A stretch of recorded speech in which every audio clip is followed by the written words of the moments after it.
Today, I want to talk about Rings of Power and why I don't like it, and why I think that most people who are Tolkien fans don't really like it. And for just a little bit of background, I've read the Simarillion twice. I've read the Unfinished Tales. I've read The Fall of Gondolin. I've read The Perilous Realm. I've read The Hobbit, The Lord of the The Hobbit, The Fellowship, The Two Towers, The Return of the King, the appendices. I own the extended versions for all 6 movies. On Tolkien Day, I went to the event and learned a whole bunch of stuff about Tolkien. I even sent an email to Christopher Tolkien once asking him if he could teach me some stuff about writing. Never got an email back, but just to let you know, I know my stuff about Tolkien. And background about the show Rings of Power. It is supposed to generally take place in the Simarillion. But the problem with that is the Simarillion isn't really one specific story. It's pretty much consists of 3 ages. You have the age where Middle-earth was created, then you have the first age, then you have the second age, and then the Lord of the Rings series takes place in the third age. And like the age where Middle-earth is created, that's when it's created, and you have 4 races: elves, men, and dwarves and hobbits. Elves are the first to like wake up and walk the earth.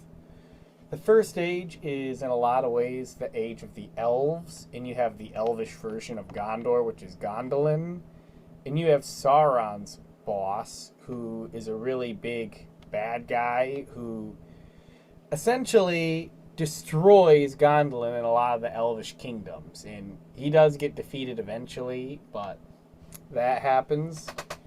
And no, Sauron is not a white guy. Sauron is actually, in the books, a shape-shifting demonic creature.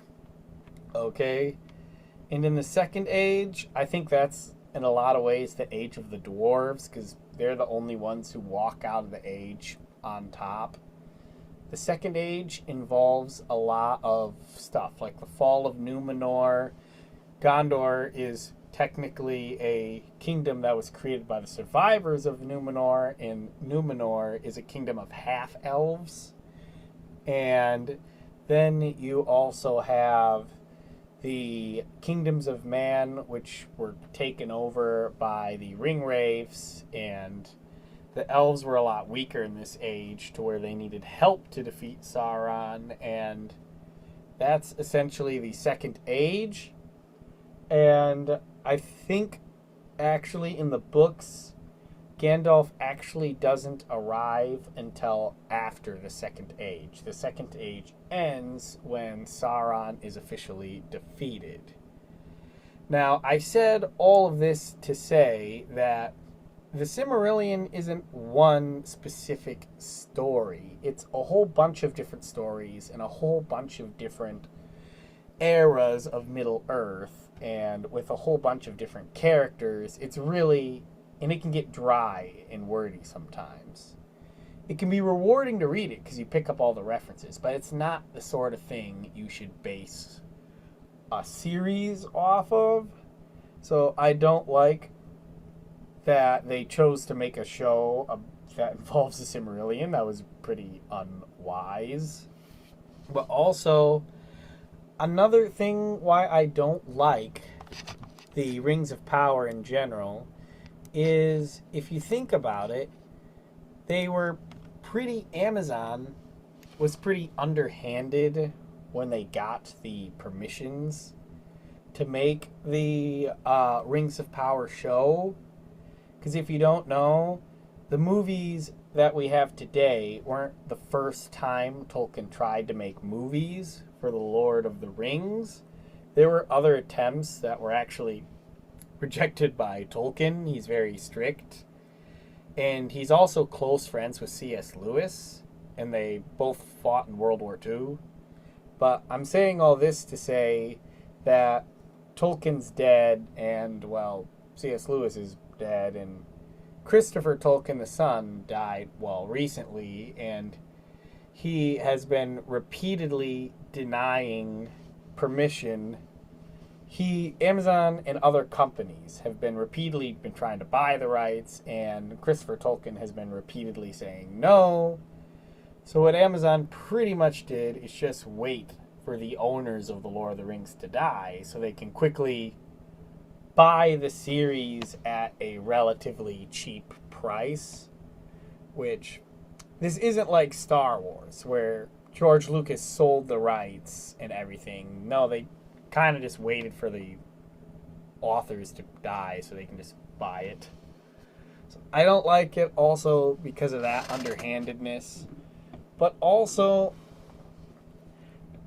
a lot of people have told me about the show word of mouth, and I can already see where this is going. This is going to be a very classic Mary Sue thing.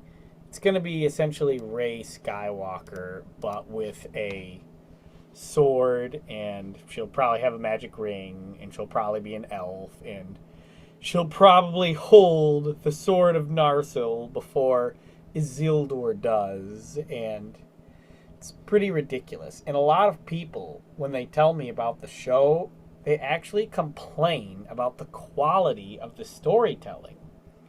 And they also say that they put in a lot of political correctness in it, which I really don't like, because one of the reasons why a lot of people liked the show, not the show, sorry, but one of the reasons why a lot of people liked reading the Lord of the Rings books is because it didn't have political correctness, and frankly, it didn't sacrifice quality.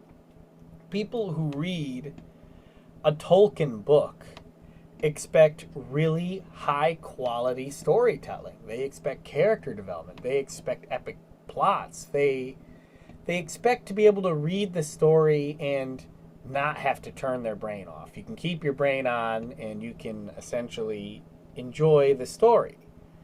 And so the fact that the Rings of Power is also kind of dumbing down their storytelling quality is kind of a little bit of an insult. If you want to do a comedy-based show, then you should go all in and make it a comedy show. If you're going to do a sci-fi show, then you should go all in and make it that. But when you're in the Lord of the Rings, people don't go there for a quick SpongeBob 30 minutes that they can turn their brain off for. They expect excellent storytelling. And I'll also say that most people in today's world don't care about the quality of what they're watching, like visual-wise, pixel-wise, HD-wise. And the reason is back in the 1900s, people wanted a lot higher quality and they wanted HD and everything. But now, it's like you can get really good quality that's on your TV or in the theater, or even if you have a broken smartphone, the quality is good enough to where people will gladly watch stuff on it. So people really don't care about the quality of the video footage. And if you're telling a really good story, then frankly, it shouldn't matter because you can always upgrade the quality later. But you should never substitute storytelling quality for bigger special effects. People who come to Lord of the Rings, they don't want special effects. And frankly, they're not honoring the wishes of the author, because if they did, they wouldn't have purchased the rights, because the authors didn't want them to have the rights. But also, let me be clear. I'm pretty sure that nobody who actually is a producer of movies, I don't think any people like that are watching this video. But on the off chance that one of those guys does run into this video and they're watching it, I would like to stress that them sacrificing storytelling quality for the sole sake of getting bigger special effects or getting more money it's kind of a serious problem. And the thing is that you need to have good characters, yes, but you need to have good villains.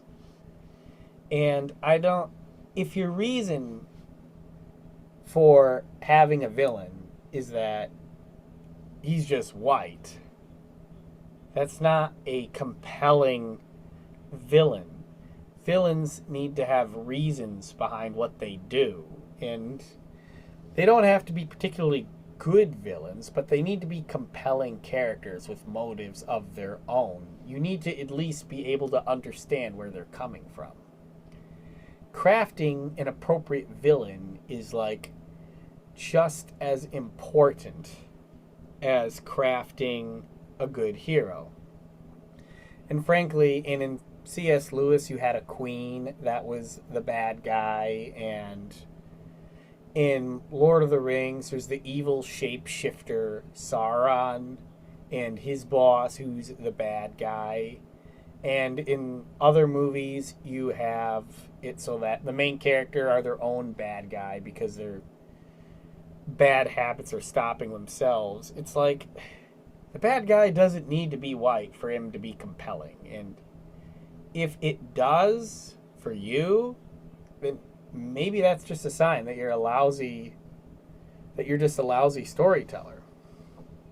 Me personally, I'm not going to watch the Rings of Power series. And a lot of the reasoning behind this is actually, I've been reading the Lord of the Rings series over and over again since I was 8. It's one of the series that really makes me want to write my own book someday and maybe be an author someday. And I like the series, and I don't want to see that get wrecked. The only thing the Rings of Power series really has in common with the Lord of the Rings is they share a similar name. But what I can say is out of all the attempts to adapt the books into films, I think the ones that we got, the Lord of the Rings trilogy and the Hobbit trilogy, I think they come the absolute closest. And even then, there's so much more in the books. The books are better, but at the end of the day, the reasons why I don't like the Rings of Power is, well, Amazon bought it pretty underhandedly, and also they really don't care about the story, they don't care about the audience, and they just want a cheap idea that they can just fling whatever they want in there. They just want a quick buck, and they just don't care at the end of the day, and I really don't like that.